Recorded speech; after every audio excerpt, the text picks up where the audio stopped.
السلام عليكم ورحمه الله تعالى وبركاته. مرحبا بكم عند جنات. كي دايرين؟ لاباس عليكم؟ نتمنى ان شاء الله تكونوا بخير وعلى خير. نلقاكم هذا الفيديو في احسن الاحوال. اليوم ان شاء الله نقدم معكم الكبده ديال البقري مشرمله بطريقه سهله ومبسطه وكتجي رائعه بزاف بزاف بزاف وزوينه كما كتشاهدوا معايا. زينتها بالحامض المصيب ومريقه كتجي خفيفه وزوينه.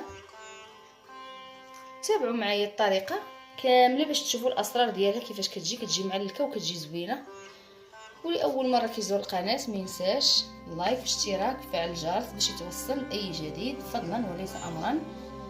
وما نطولش عليكم الفيديو، يلا نخليكم مع المقادير وطريقه التحضير.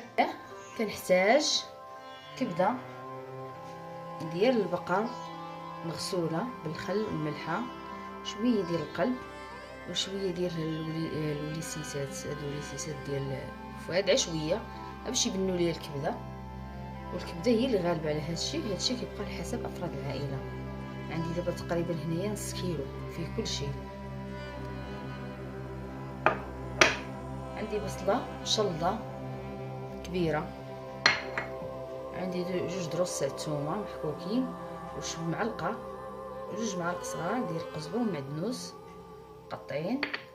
بالنسبه للتوابل عندي معلقه كبيره ديال القزبر اليابس، معلقه كبيره ديال الكمون، نص معلقه ديال الابزار، فلفل اسود، معلقه ديال التحميره فلفله حلوه، وشويه ديال السكنجبير والملحه حسب الذوق.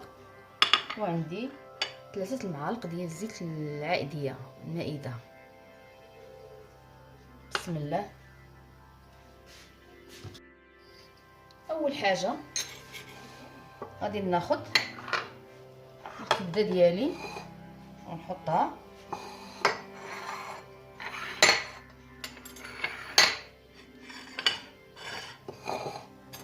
بسم الله.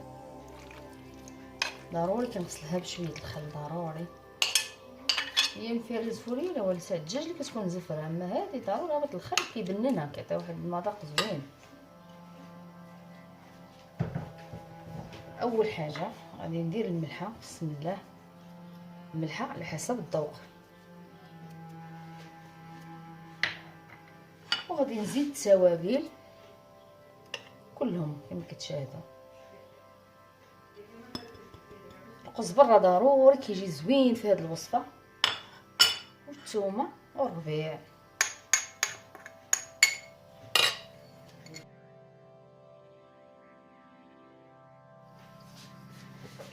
غادي نخلط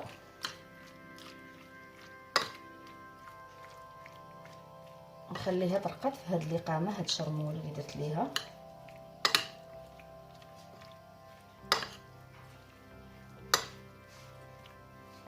ندير واحد شويه الملح الغيظ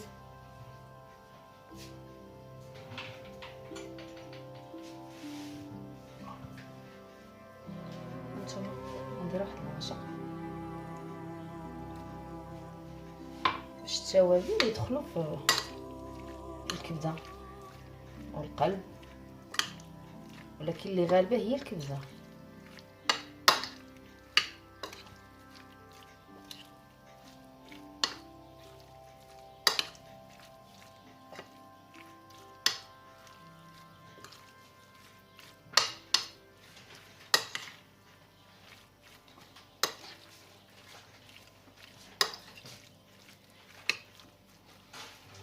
نخليوها ندوزو نشحروا البصله، نخليوها على جنب. ناخذ الزيت ديالنا والبصله ندوزو نشعلوا عليهم البوطه باش تشوفوني كيفاش كندير. اول حاجه شعلت على الكوكوط، غادي ندير الزيت،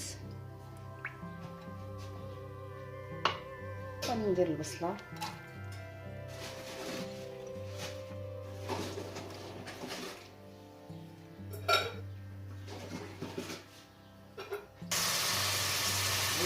انا المشاهدين حطيت البصله ونشحرها واحد شويه ماشي بزاف، وغادي نزيد عليها الكبده اللي شرملت معاكم اللي كتجي جد رائعه بزاف بنينه وزوينه.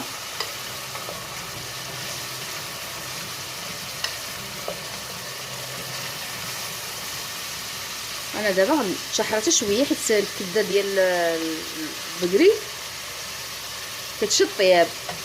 غادي نحط كلشي نخليها تشحر شويه ونروي نسد عليها ونخليها حتى طيب على خاطرها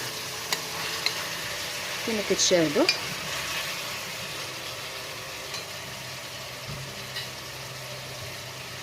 هانتوما المشاهدين هذه راه كتجي رائعه الكبده مشرمله كتجي زوينه.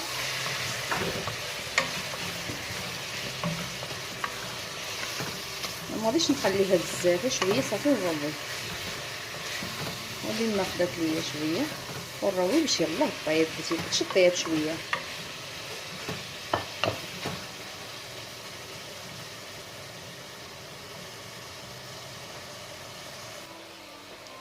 هانتوما المشاهدين تقلات شويه داك الماء ديال العطريه اللي رقدت فيه الكبده هو زدت عليه كاس تاع الماء هو اللي غادي نديرو دابا ونخليها ندير عوينه عافيه مهيله ونخليها طيب على خاطرها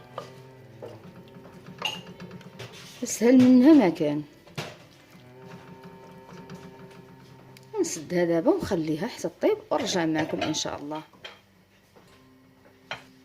هانتوما نسدها ونرجع معكم. بعد ما طابت نقدموها في طبق التقديم.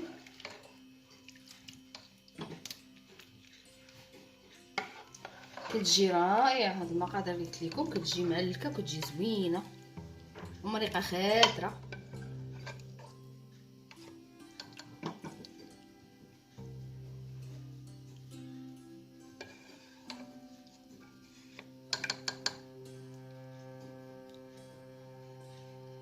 واش تزوقوها بالحامض تزوقوها شنو بغيتو.